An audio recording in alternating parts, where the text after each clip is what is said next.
Phoenix Foundation presents the Phoenix Rising podcast, brought to you by Zwift, the ultimate indoor training app. Fun is fast. Head to Zwift.com.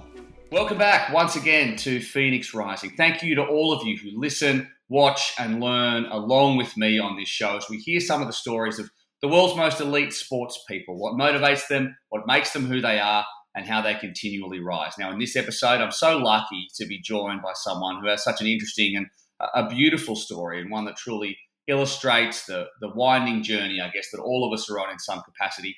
One of incredibly high highs and some pretty low lows as well, and the determination and the resilience shown to just keep on rising. So welcome to the show, Team GB track superstar. I suppose I could call you superstar, Jodie Williams.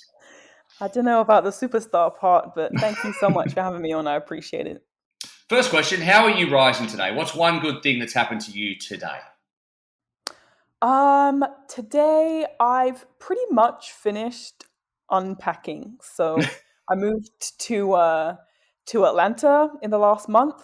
My furniture was shipped from Phoenix over to here. It took 3 weeks, so I've been sleeping on an air mattress. So I'm very happy that is all now. Everything's arrived and I'm pretty much unpacked. So that's definitely a plus of today.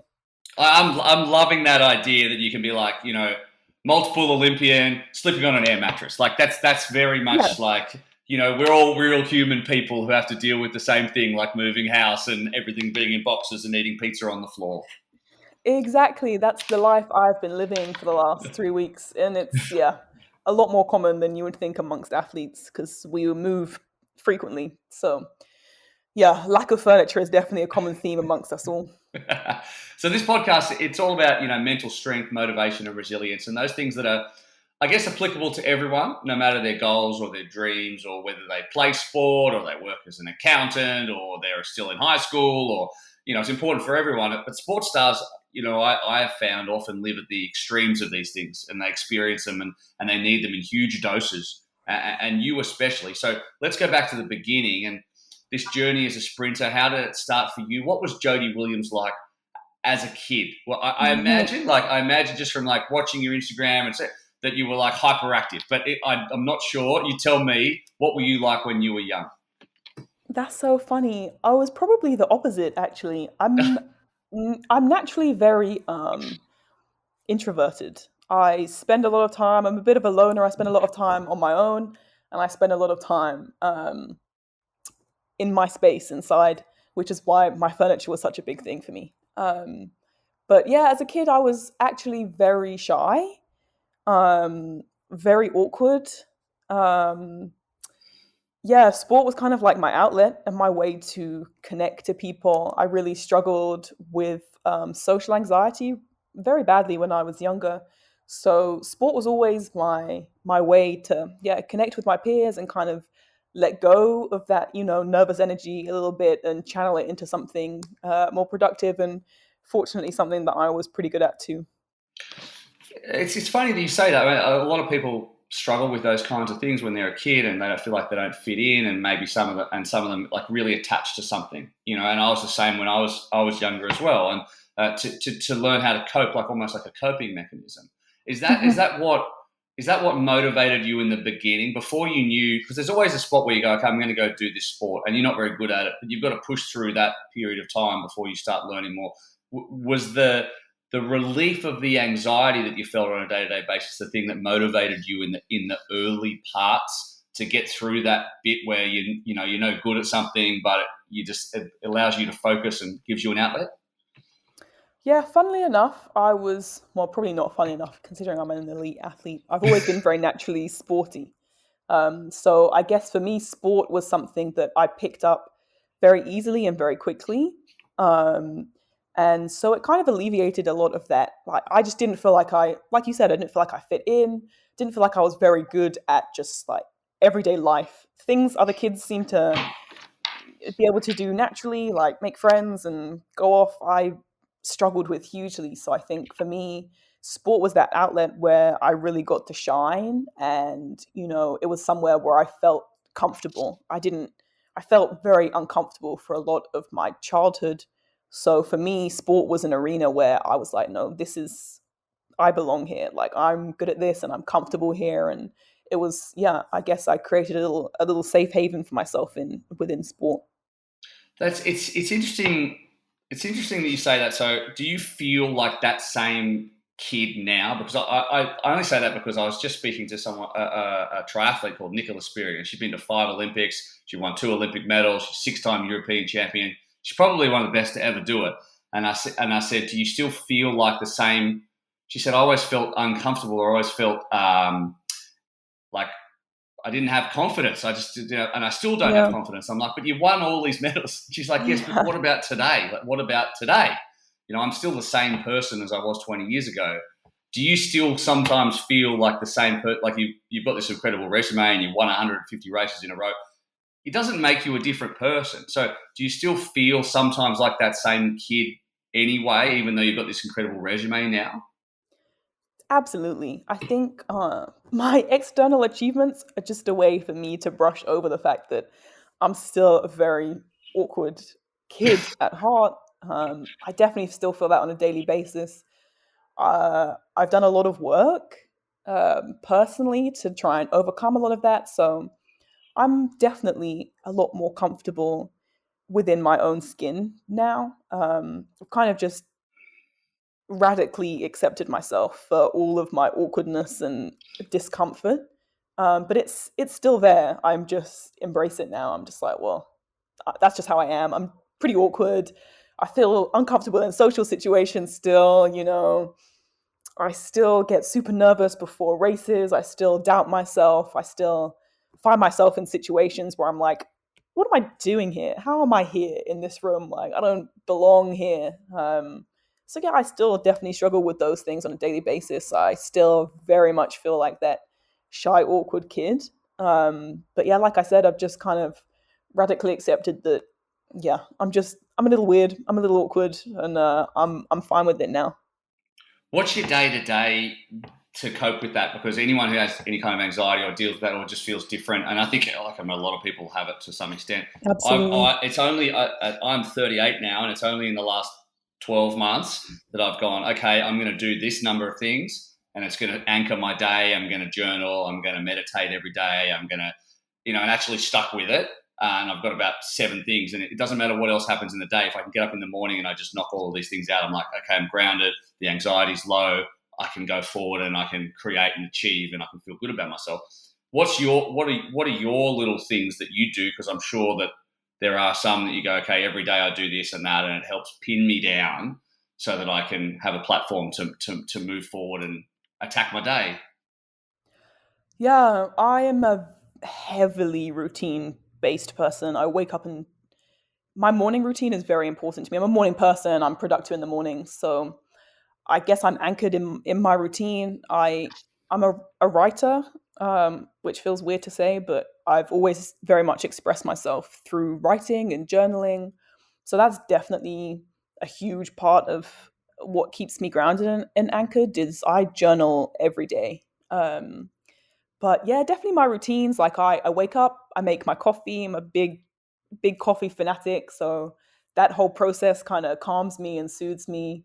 I listen to a podcast pretty much every morning just to channel, I guess. Like I wake up with a lot of nervous energy and a lot of like racing thoughts. So when I listen to podcasts or audiobooks, it kind of channels that thought process into whatever the podcast is talking about, and I feel like then that energy is used to think along whatever lines the podcast is on. And then training, definitely, like exercise has always been a huge outlet for me. Even when I'm not training, I stay very active. Yeah, so definitely coffee podcasts, writing, and movement.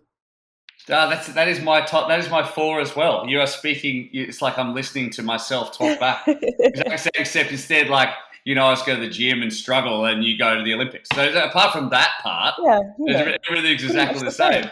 Well, that's how people who deal with anxiety do it. Like there's Yeah, little for sure. outlets and keep your mind focused and keep your body. Like it's a holistic health scenario, and then. But like, Yeah. let's go back to you when you're a junior, because I feel like the iteration of Jodie Williams now and the one then is probably different in a whole bunch of different ways and has seen a whole bunch of different things. But if you go back to your juniors, and I thought it was a typo, it was 151 straight wins in the juniors. Like, that's not possible to do. 100 and 200 world junior champ, first to ever do it at the same time. And like, to embarrass you, I read that your nickname was Miss Money Legs, right? A lot of pressure to carry on into an elite career, right? Like, you don't get a junior career. Like, that's a Michael Phelps level junior career. And I feel like, and I went to the Olympic Games in London, working, and I never seen so much fanfare around the Olympic Games. Like, there was this Team GB idea into London. It was like a 6-year plan, and and then here she goes, the chosen one, done all this stuff. What happened? What was it? Internal factors, external factors, or both? And how on earth did you cope with I guess, what was written in the stars not being fulfilled in the way that you probably expected at the time? Yeah, it was a crazy time.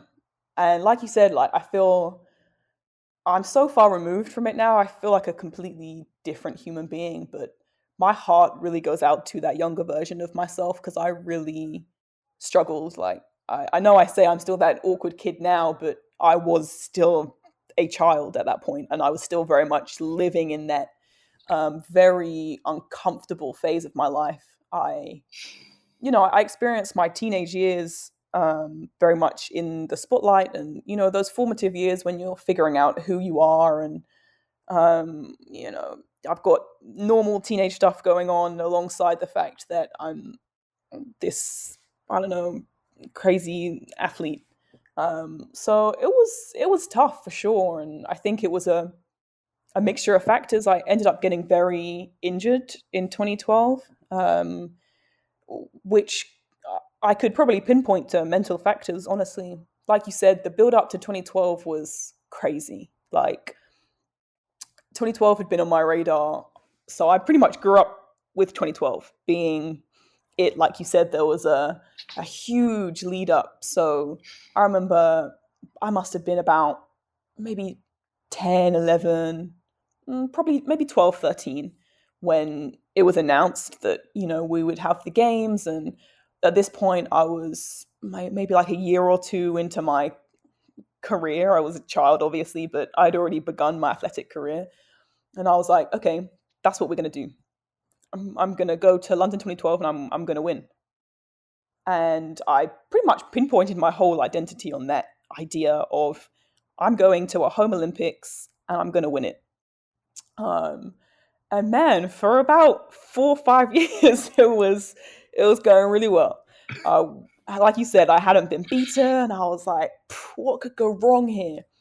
Apart from the fact that there was a huge amount of pressure on me, and outside of track, I was an absolute mess, and the pressure was definitely getting to me. But that pressure fueled me. I was fueled by fear, and that's the only reason I was really just winning, is because I was terrified of what happens if I lose. Like, my whole identity is surrounded by I'm a winner. That's what I do.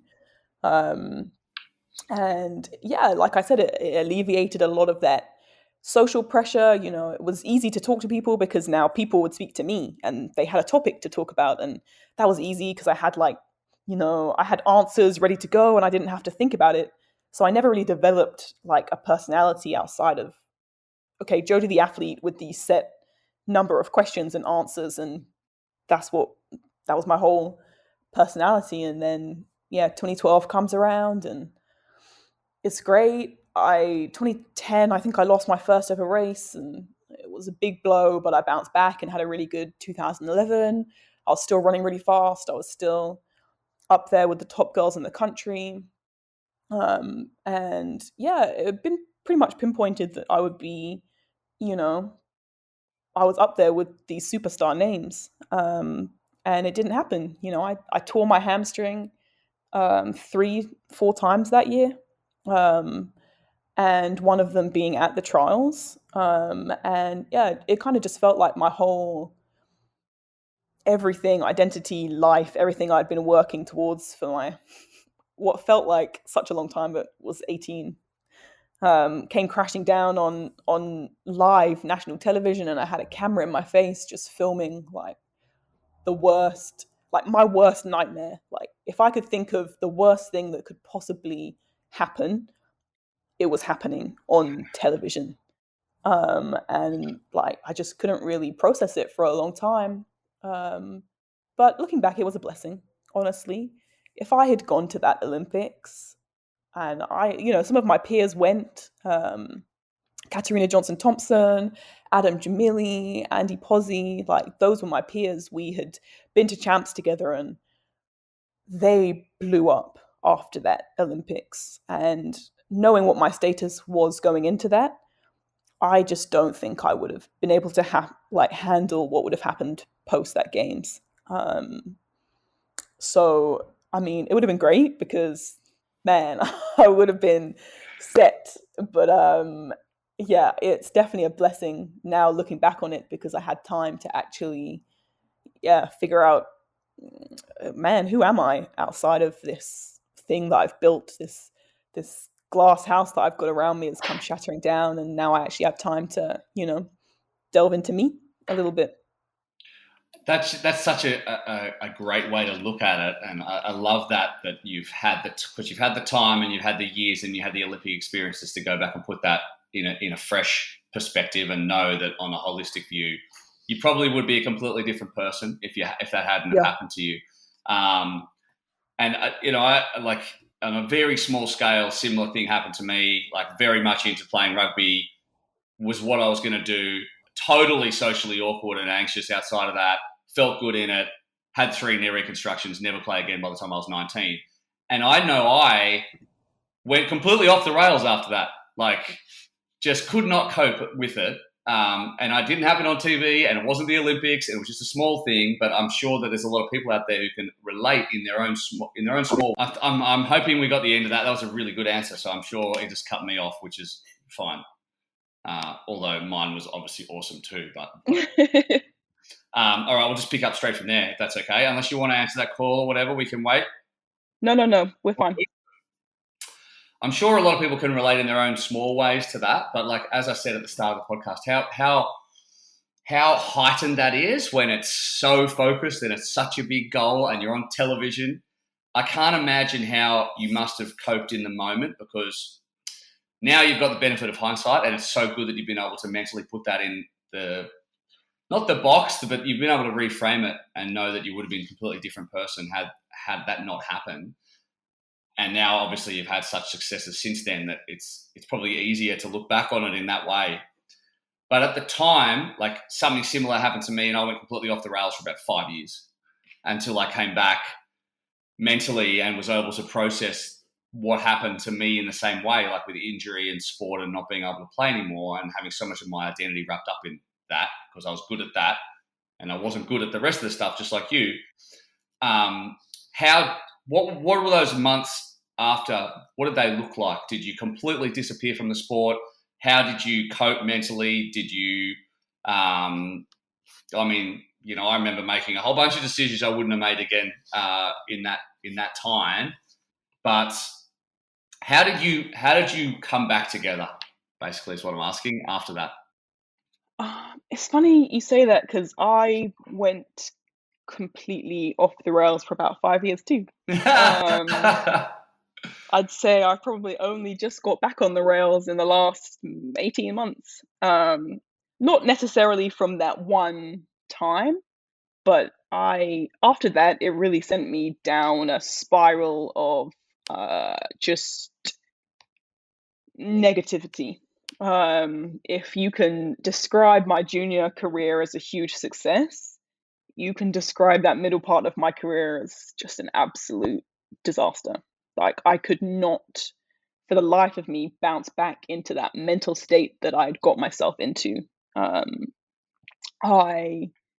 pretty much went the opposite way. Like I said, I was governed by fear. That's the only reason I was winning. I mean, I'm sure I was fast too, but like anybody that has won knows that winning is a mentality. It's not just a physical capability.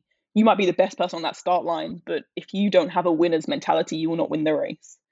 Um, so for me, it took a long time to figure out how was I going to win when this fear is no longer working for me anymore. It was doing the opposite.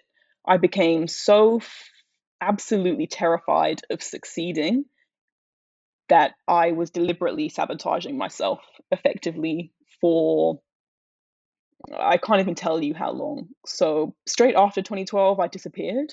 Um, I decided I needed a whole new team around me effectively, and I changed coach and switched up my agents and kind of tried to take some ownership over my life. Um, and it was good for a little while. I had some successes in 2014. But I was just really struggling as a human. Aside from being an athlete, I was really not having a good time mentally at all. Um, yeah, like I said, I became extremely fearful of success and what success had effectively done to me in the past. I blamed being successful for all of my mental anguish. I had lost so much and so much of my identity that I never wanted to be that successful again, um, because there was just too much at stake. So yeah, like I said, I pretty much started sabotaging myself. Um, I was living in chronic stress, so I was just always getting injured. I had a lot of health issues, and yeah, I just really couldn't put it together for a long time.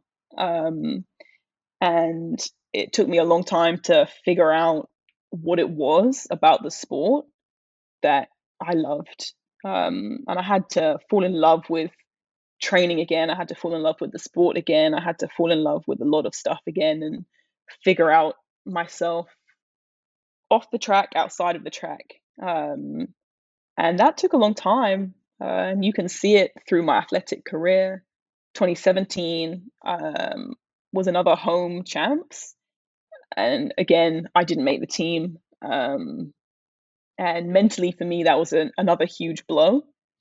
Um, so I pretty much just had like 5 years of just everything, all the failures that had been owed to me over that period of success got thrown back at me for that next 5 years. And yeah, I honestly kind of just felt like I was drowning for a long time.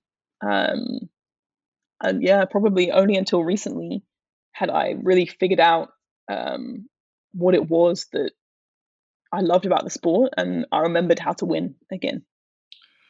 How close did you come to just giving it away, and what stopped you, I guess, during those periods of time? Because, it all consuming for so long, I could see how you probably got very close to just going, you know what, I'm just going to go and, live in South America on the beach, or I'm going to go become an accountant in whatever. Like, you know, it's a big wide world out there. Did you ever get really close?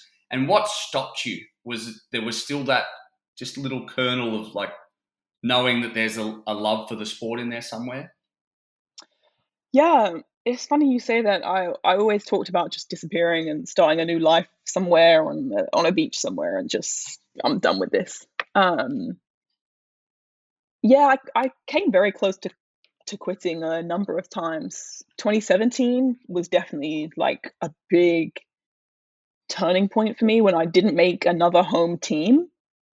It was like I genuinely feel like it was PTSD. Like it brought up so much emotional baggage not making that team again.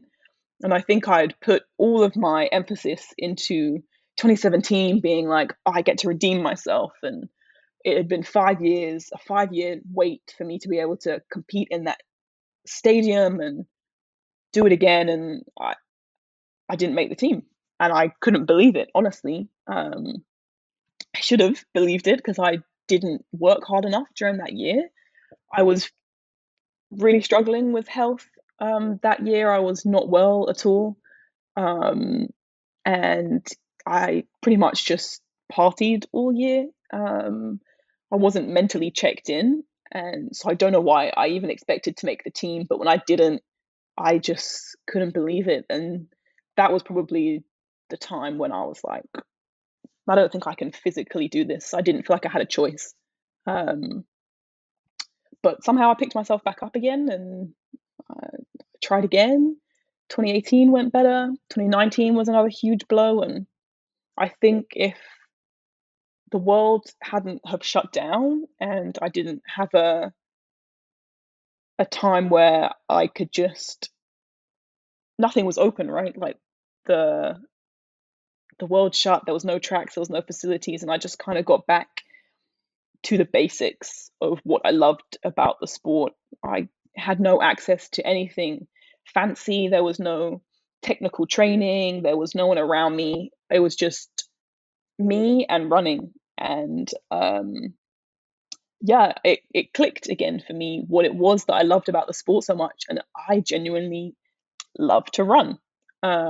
It's always been an escape for me. And I got back to that. You know, I was running in fields and on trails and through forests, and it was so much fun. Like I was having fun again. I got back to that. I love working hard at something. Um, and I had lost that along the way. I got so bogged down with like the mental side of sport and the technicalities and all of the external stuff, and I forgot that Jodie, you just love to run. Like this is who you are. So yeah, I got back to that and I switched events. I switched to a more grueling event, and it just gave me a new lease of life, really, and a new challenge to work towards. And um, yeah, like I said, it renewed my love of the sport again when I just really got back to the basics of what it was that I loved. So you ditched the bullshit and replaced the fear with just the love the fear from the outside rather than the love from the inside of just doing exactly what you want to do, not what everyone expects of you to do. Exactly. I just got tired of I would say I got tired of people's expectations, but it was my own expectations too. I put myself on a pedestal. I was like, this isn't who you are. Like, you're supposed to be great. You're supposed to have achieved all of these things. Like, you are meant to be the next big thing, and you're just not. You're failing in every corner of this. Like, you're not. Got to the point where I wasn't even making like. I think in 2018 I didn't make a European final, and I was just like, that's not you. Like, that's ridiculous. And yeah, like you said, I ditched the bullshit. I got rid of all of the external people in my ear and social media and my own bullshit expectations of what I thought I should be and where I should be, and just got back to the love of hard work and a little bit of grit. I had a UK winter and it was miserable in all the best ways. And yeah, I just really got back down to humbling myself all the way and just saying we're starting from scratch. And yeah, it paid off. So 7 years after your last international podium, you step up to the 400 metres, like you say. You win the bronze this year at the European Indoors. How full circle did that moment feel to you? Because, I mean, I suppose 18-year-old Jodie would be like, yeah, bronze at the European Indoors. Meh, Yeah, where's the whatever. Olympic triple gold? Yeah. But now, to know that what that represents, I mean, how vindicated did you feel in yourself, and what did that mean to you to do that again? It's so funny because like when I was winning all the time, winning felt like a norm. Like I didn't appreciate it. It wasn't hard work because I had never not won. Like, yeah, for sure I trained hard and but my expectation was always to stand on the line and win. So it never felt good. Like it was a relief when I crossed the finish line and it was first. I was like, oh, thank goodness. Okay. I don't have to deal with the fallout. Whereas standing on that podium, so European Indoors was my first ever senior championships in 2011.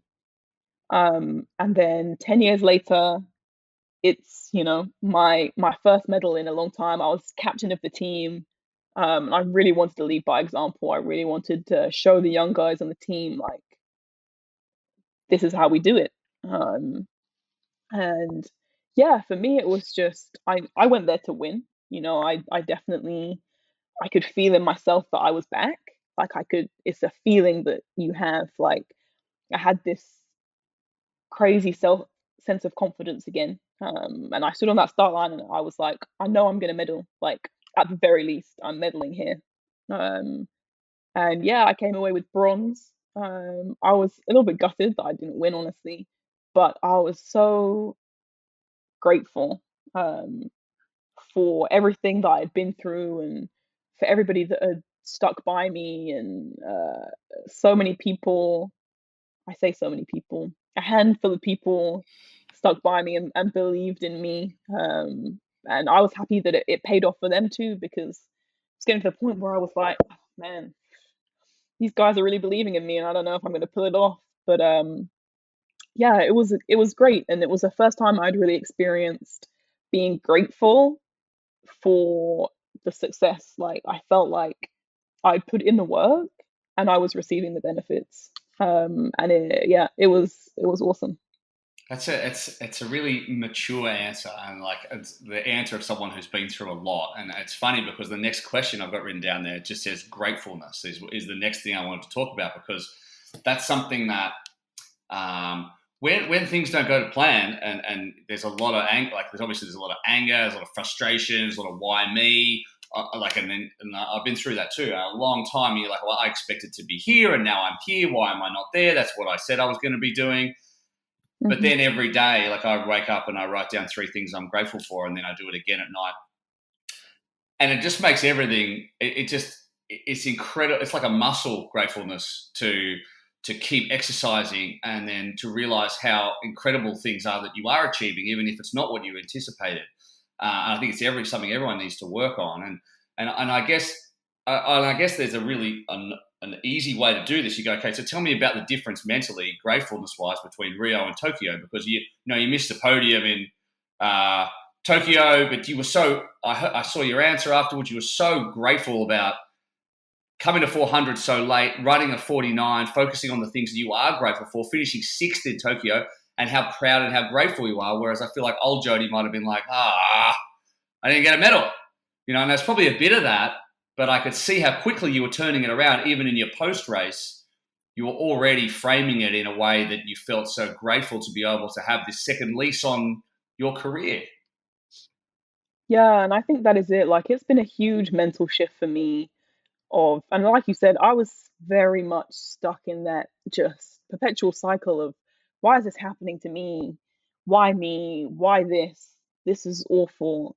What am I being punished for? And all of that. And I got stuck in that negative cycle for such a long time, and it was ridiculous, honestly. Like for sure, I experienced hardships, but the reality is, like, I'm in a fortunate enough position that I've been enabled to pursue something that I'm extremely passionate about. Um, and I kind of switched my mentality to like, you get to do this. Yep, you work very hard and you've chosen this more difficult path, but at the same time, you are fortunate enough that you're in a position and you were born in the right place and all of these things that you can pursue that, and that is an option for you. Um, and yeah, like you said, in Tokyo, I was just very grateful. Um, I've definitely noticed over the last 2 years that I very quickly switched any negative self talk into trying to be grateful for something or finding something positive. And um, like I'm very naturally attuned to being miserable. Like that's just I am that way, and like I like to be miserable. I'm not one of those, How happy go British. That's lucky. very British of you. Exactly. I'm very British. Like that's me. Like I've never been one of those like hyper positive, like let's go get it people. Like that's just never been me. But I've definitely noticed over the last couple of years that I switched that into, or let's look at the not always the positives, because there isn't always a positive, and that's I don't like that false positivity finding something great in everything, I think that can be equally as detrimental. Sometimes it just sucks. But it's accepting, okay, this sucks. But it's not like, oh, woe is me and why me and all of this. It's okay, this sucks. Let's accept that it sucks. And let's try and do something to get ourselves out of this. Or let's find something that we can be grateful about. Or, like you said, I came sixth, and it's not what I went there to do. I went there to win. I went there to be on the podium. And I was very blatant about that in the whole lead up. Like I had said very much, like, I'm here to win. And I didn't do it. And I was like, oh, I was gutted. But in the same breath, I was like, but Jodie, look at how far you've come in such a short period of time. And it was the first championships I've ever been to where I appreciated every moment of it. Like, there's a photo of me walking out to the Olympic final, and like, for the first time in my life, I took a moment and I was like, wow, like, yeah, you're in the goddamn Olympic final. That's right. Yeah, it's amazing. And, like, before, I would just never have done that. I was always very much like, okay, and like, I have this very like aggressive persona about me when I'm racing, and I was always very serious. And I was like, scrap that, Jodie. Like, you've got the reigning Olympic champion outside of you, inside of you. You're like childhood hero in the lane outside of you. Like, you're in an Olympic final. You're the top 8 in the world. Damn, like, let's go out there and let's have a good time. And that is the approach I took. Like, I was very serious about it. Obviously, this is an Olympic final and I'm trying to win. But I really was very, very present in the moment. And I've never really done that before during such a big time. So I'm grateful for that. Even I'm grateful that I had that sense of calm about me, and I experienced every second of that final, and I loved every second of it. So yeah, it was great. It's an incredible story, and it's so lovely to hear someone who's had so many headwinds to allow themselves to be present in an experience like that and not carry in the victimhood and the fear that have driven you, I suppose, for so long. And it's funny because I've got a question here. The last question I was going to ask you, you basically answered it in every question already, right? But like, I always try and ask people, like, if you could go back to the 2011 or the 2015 or the 2008 version of Jodie, like, what advice would you give? What's a sentence of advice that you would give? But I think that this entire 40 minutes has been that, because it's so clearly defined the differences and the evolution you've made, especially in the last couple of years. But if you could go back to 2012, let's say around November 2012 version of you, and pat yourself on the shoulder and say, hey, what would you say? I'd say, hey, well, number one, you're gonna be fine, girl. Like, there's more to life than this. You're gonna find a greater purpose than just yourself. This journey is gonna turn into something greater than you, and it's not gonna be the one that you envisaged at all. You're not gonna succeed the way you thought you were gonna succeed, and you're not gonna be some crazy 4-time Olympic champion that's written into the history books, but you're gonna turn this into something better, honestly. And you're gonna use this to give back to other people, and hopefully other people will find some kind of something, some kind of association, or they're going to be able to see themselves in you, and that's going to be a greater gift than you just being successful on your own. You're going to have the power to bring other people up with you, and that's better than the path that you wanted to be on. I feel like 2012 Jodie would have focused on, I'm not going to be a 4-time Olympic champion, and forgotten about the rest. She would be real mad about that. She'd be like, girl, get out of my face right now. You don't know me, right? You're like, yes, I do. You don't I know know you very well. about me. All right, we like to end each of these podcasts with the Zwift Fast 5 questions. So you've got one word or maybe one sentence to answer these 5 questions. You ready? Okay. What is the best piece of advice you've ever received? Do you? You probably received that from your future self to your past self. I think that's. Yeah. What's the Yeah. worst piece of advice you've ever received? The worst piece of advice I've ever received. Winning is everything. You heard that from people? Oh, from lots of people. Hmm, Yeah. I can It's imagine. sport, right? That's what we're here for. I mean, that's basically the slogan for about 15 different shoe companies, isn't it? Yeah. Yeah.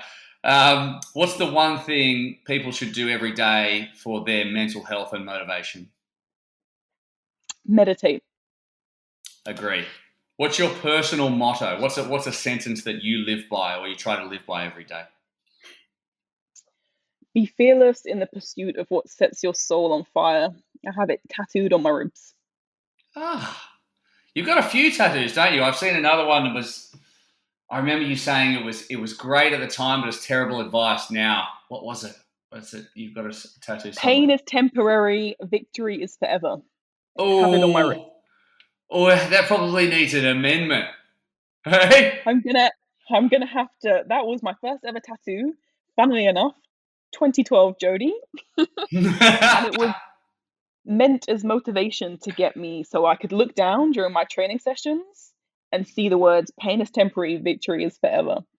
And yeah, it's terrible advice. If in fact, I'm gonna change my old up. That's the worst advice I've ever received. The one that you tattooed on yourself. It's Yeah. That's funny. That's a little talisman, I think. And what motivates you today to keep rising? And what motivates you to go into 2022? What's your thing that keeps you rising every day? I would definitely say empowering others, particularly women and girls. That's something I'm definitely very passionate about and is now pretty much my motivation going forwards. Everything I do, I want to bring other young girls and women up with me and open as many doors as I possibly can. What do you do? I mean, as an addendum to that, I mean, what is it that you do? I know that you. I mean, I came to you via Instagram, where I know that you and Sheeta Lenny, who works with Phoenix, are both working or have done some work with the same group. I mean, what do you do on a in a legacy sense to help young women in sport and obviously both in the UK and the US within athletics and in a wider sense in the community? Yeah, I definitely like to focus on a wider sense. So I work with an organization called FemLead, which is where I sent Sheeta. We're based in Uganda, and our aim is to empower young girls, mainly to stay within education, and we combat um, pretty much child marriage, young pregnancy, and period poverty. We run workshops where the girls have a safe space to speak about their fears and things that are going on in their lives. We help young pregnant girls take care of their children and get back into education and try and educate girls on their rights. And that's how I linked up with Shida. I thought, being this incredible Ugandan Olympian, what better role model for these young girls to be able to look up to? So yeah, I connected Sheeta and Esther, who is our director out there, and she went to our workshops and handed out sanitary towels and gave the girls an incredible motivational speech. So I think that's really what I'm about. I like to connect people any way that I can, particularly women who are trying to, yeah, who are doing great work within their communities and don't necessarily have the backing or platform or access to resources that they deserve to have. And I'm fortunate enough to be in a position where my voice carries weight and I can put people in contact with others and get them the resources that they need. um so yeah, that's really my main focus. I like to facilitate and and try and get people collaborating together. Have a podcast too called Coffee Conversations. So I speak to women who are, in various different fields from around the world, who are challenging the status quo in some way, and speak to them on their idea of success and how they got into their field. And I really want to just open up a conversation about success and failures and enable women to see that there is no linear path, and success is it's a difficult journey, but it's attainable, and hopefully they'll be able to resonate with some of the things that the women on the podcast are talking about. So yeah, that's me in a nutshell. It's really interesting hearing you talk about that, because I think as we all know, the more internally ordered you are, the more your focus starts to shift to what is external and how you can affect the world in external ways. But you need to have your internal world ordered first, and I think that's probably something that you've experienced over the last couple of years. And something that also stood out to me there is when you say, success is not a linear path. Success. I mean, you would probably consider yourself more successful as a human than maybe if you had have ended up winning gold in London and going on a completely different path that could have sent you in a completely different way. And there's plenty of extremely successful athletes out there who've won multiple world championships who are miserable, but you don't strike me as someone who is that. So it's been a real privilege to discuss this with you, and thank you so much for your honesty on this podcast. It's been fantastic to hear, and I really hope that people can take something away from that, because your adaptability and your vulnerability has been a privilege to listen to. So thank you so much. Oh, I appreciate that. Thank you so much for having me on and having this conversation with me. Absolutely. There you go, everyone. Jodie Williams, I hope you enjoyed Phoenix Rising. We've got plenty more coming up in 2022. What's coming up for you in 2022? What's the last thing? Tell me what you're doing and how people can follow along with you. What's your big competition? What's happening? So we have 3 major champs, world champs, home Commonwealths, and Europeans as well. So yeah, very, very busy summer for me. Instagram is where I'm most active, so at Jodie Alicia. And yeah, I post all things sport, coffee, external non-profit work, everything goes on there, podcasts, all of that. So yeah, Instagram is where to keep up. Jodie, thank you so much for your time. Thank you.